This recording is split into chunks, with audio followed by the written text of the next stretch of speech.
सावन के महीने का नियम, 2 लोटे जल लेकर देवाधिदेव महादेव के सामने जाइए। यहां अशोक सुंदरी वाली जगह से दोनों धार एक साथ चढ़ाना प्रारंभ करिए और करते करते वो धार शंकर भगवान के शिवलिंग पर ले जाकर छोड़ दीजिए। ये सावन के महीने के अगर आपने मात्र 7 दिन भी लगातार अगर ये धार आपने चढ़ा ली है तो देवाधिदेव महादेव की कृपा से 3-4 महीने में सूचना आपको प्राप्त हो ही जाए। आपके घर के पास में जो शिवालय है भगवान शंकर का एक छोटा सा शिवलिंग है, मानो अगर दिल से तुमने मान लिया कि ये केदारनाथ है, दिल से तुमने मान लिया कि ये महाकाल है, दिल से तुमने मान लिया कि भीमा शंकर है, दिल से तुमने मान लिया कि ये मल्लिकार्जुन है, दिल से तुमने मान लिया कि विश्वनाथ है। जिस दिन तुम्हारा मन पर जाए, श्रावण के महीने में जब तुम 2 लोटा जल चढ़ाने के लिए जाओगे,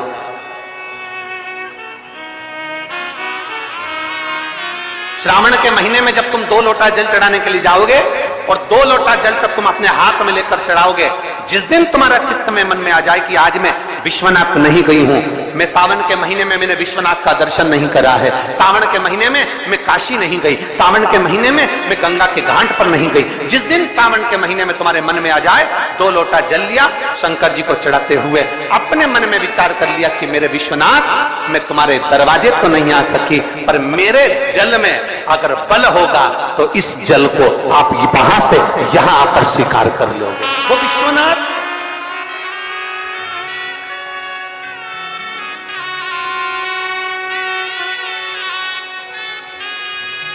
पहला दिन लगे 2 लोटा जल चालू कर दो।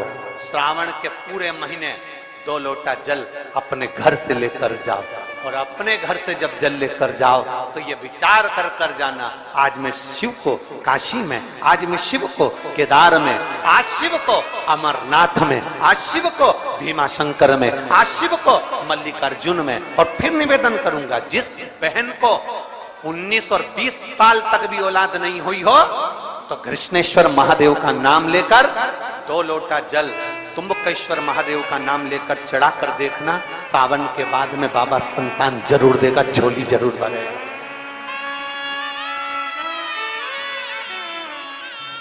कहीं नहीं जाना, अपने नजदीक में, अपने घर के पास में, अपने मोहल्ले में, अपनी गली में, अपने चौराहे पर, अपने घर के पास में जो शिवालय हो, जो शंकर का मंदिर हो, वहां जाओ, 2 लोटा जल समर्पित करो और फिर निवेदन करूंगा, जल से ज्यादा जरूरी है मेरे भोलेनाथ जी के मंदिर की सफाई करना।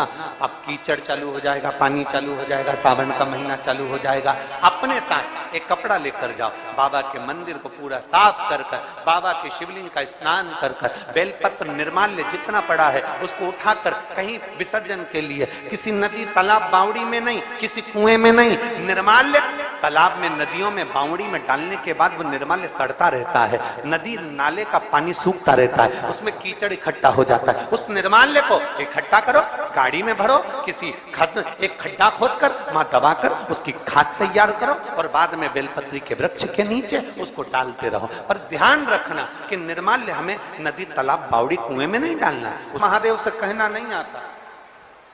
तब हम क्या करें? तो शिव महापुराण की कथा बड़ा सुंदर बात कहती है कि जीवन में कितनी भी तकलीफ हो, कितना भी कष्ट हो, कितना भी दुख हो, जब हम एक बेलपत्र लेकर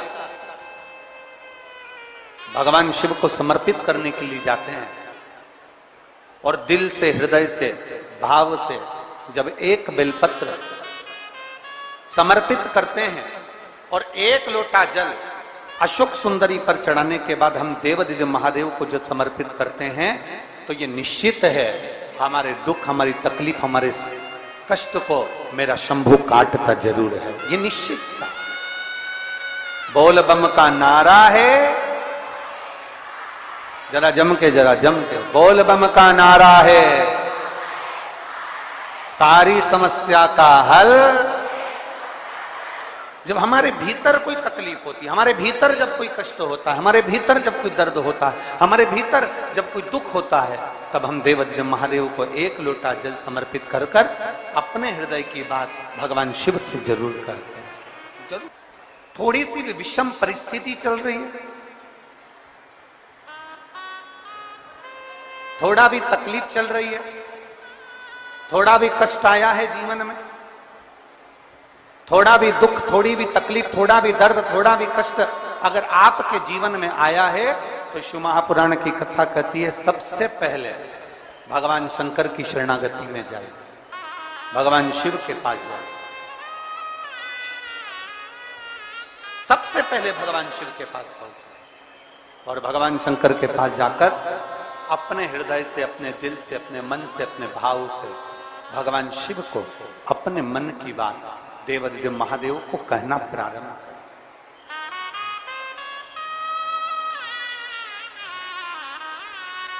अपने भीतर जो संशय है, अपने भीतर जो संशय उत्पन्न हुआ है, अपने भीतर जो हम संशय में आए हैं, उस संशय को मिटाने के लिए, अपने भीतर के दुख को, अपने भीतर की तकलीफ को, अपने भीतर के कष्ट को मिटाने के लिए कहीं दूसरी जगह नहीं जाए। शिव महापुराण की कथा कहती है अगर जीवन में दुख भी आया है, तकलीफ भी आई है, कष्ट भी आया है, पड़ोसी के यहाँ, रिश्तेदारों को, नातेदारों को, कुटुंब को, कबीले को जाकर कहोगे, वो दुख मिटने वाला नहीं, वो संशय समाप्त होने वाला नहीं, वो तकलीफ समाप्त होने वाली नहीं, वो दुख समाप्त होने वाला नहीं है।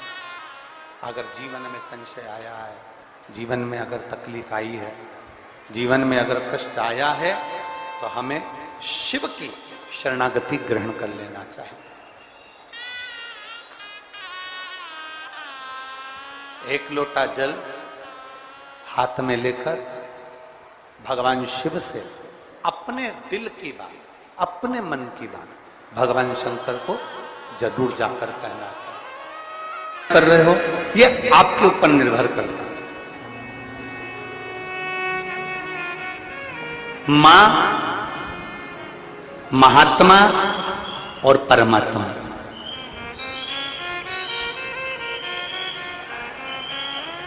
एक मां, दूसरे नंबर पर महात्मा और तीसरे नंबर पर जम के बोलो जरा, अच्छे जम के बोलो, परमात्मा।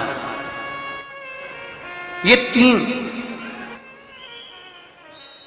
आपको देखते तक नहीं, फिर भी अपना पूरा प्रेम, अपनी पूरी वात्सल्यता, अपनी पूरी करुणा, अपनी पूरी उदारता ये आपके ऊपर उंडेल देते हैं। कौन कौन?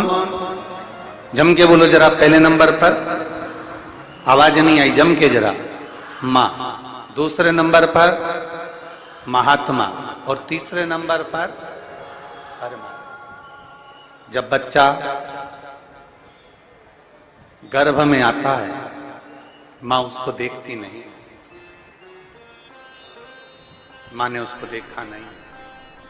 जब बच्चा गर्भ में आया, जब बच्चा गर्भ में पहुंचा, तो मां ने उसको देखा नहीं, मां उसको देखी नहीं। बच्चा जब गर्भ में आता है तो मां ने उसको देखा नहीं होता है।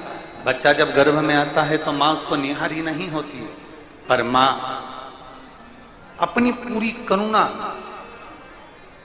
अपनी पूरी उदारता, अपनी पूरी वात्सल्यता, अपना पूरा प्रेम मां उस बच्चे को दे देती है। पूरी करुणा दे दी मां ने, पूरी ये हैं शंकर के भक्त, ओघड़दानी के भक्त, शंभू के भक्त, त्रिकालदर्शी कैलाशी के भक्त।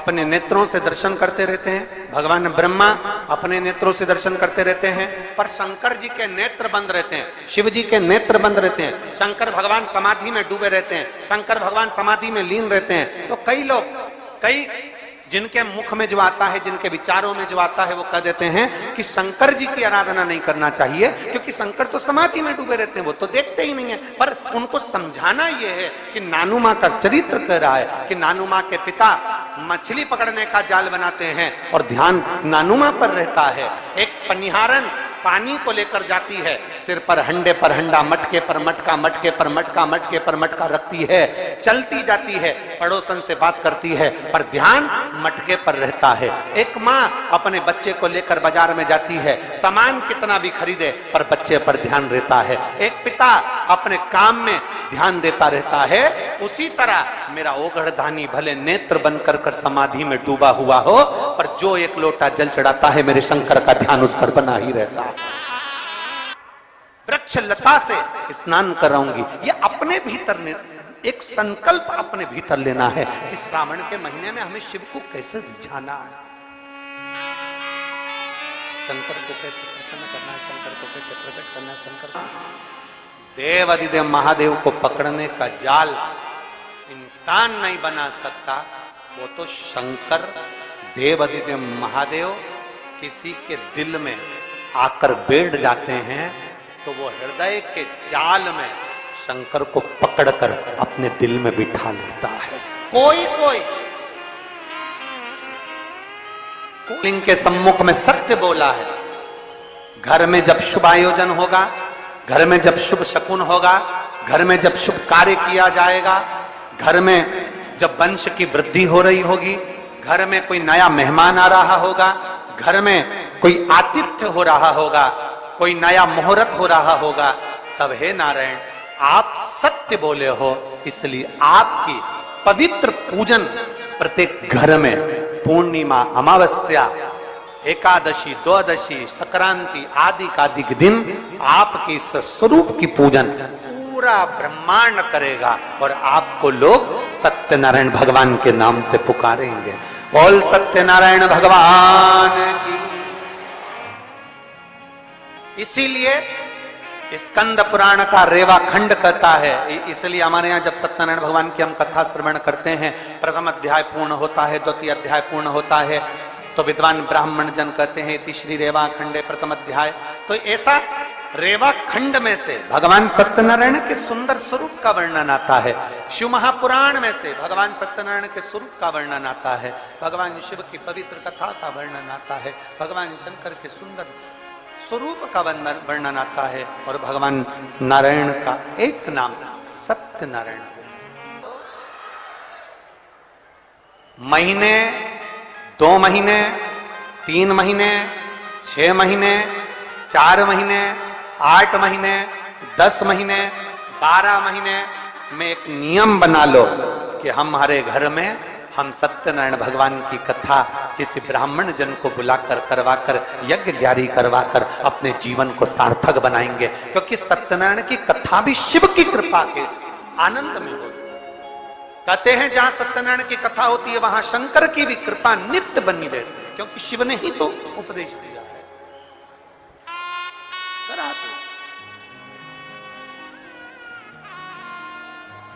हमारे यहाँ तो माताएं बड़ा सुंदर सुंदर भजन भी गाती हैं। सतना पर चढ़ेगा पर शिव पर कभी नहीं चढ़ेगा, कभी नहीं।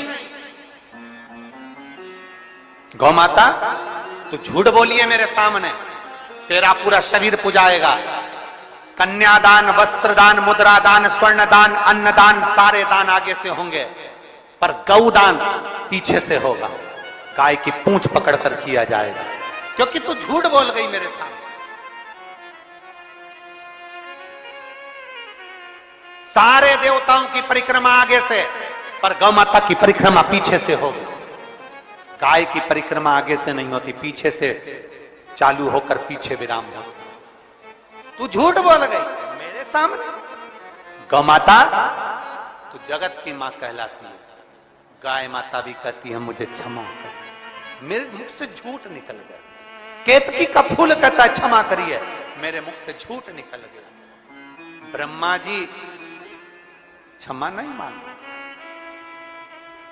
क्षमा नहीं मांगे। ब्रह्मदेव कह रहे हैं कि आकाशवाणी झूठी है। आकाशवाणी झूठी? भगवान शंकर ने अपने तुरंत पैर का नख तोड़कर फेंका, काल भैरव प्रकट कर लिया। काल भैरव को आज्ञा करी ब्रह्मा का सिर काट दो। जिस मुख से वो झूठ बोल रहा, जिस मुख से वो झूठ बोल रहा,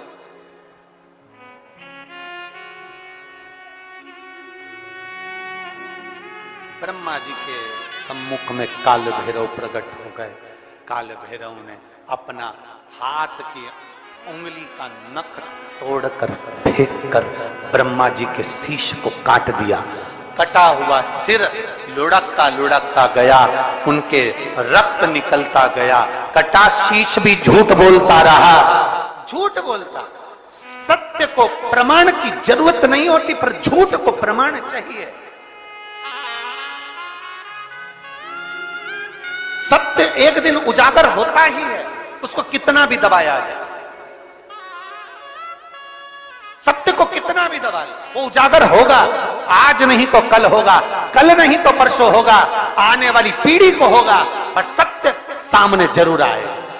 सत्य को कोई नहीं दबा सकता, चाहे दुनिया में कितना भी प्रपंच रच लो, चाहे दुनिया में कितना भी पाखंड रच लो, सत्य को दबाने के लिए तुम सारी पूरी जिंदगी निकाल देना, पर एक दिन सत्य सत्य हो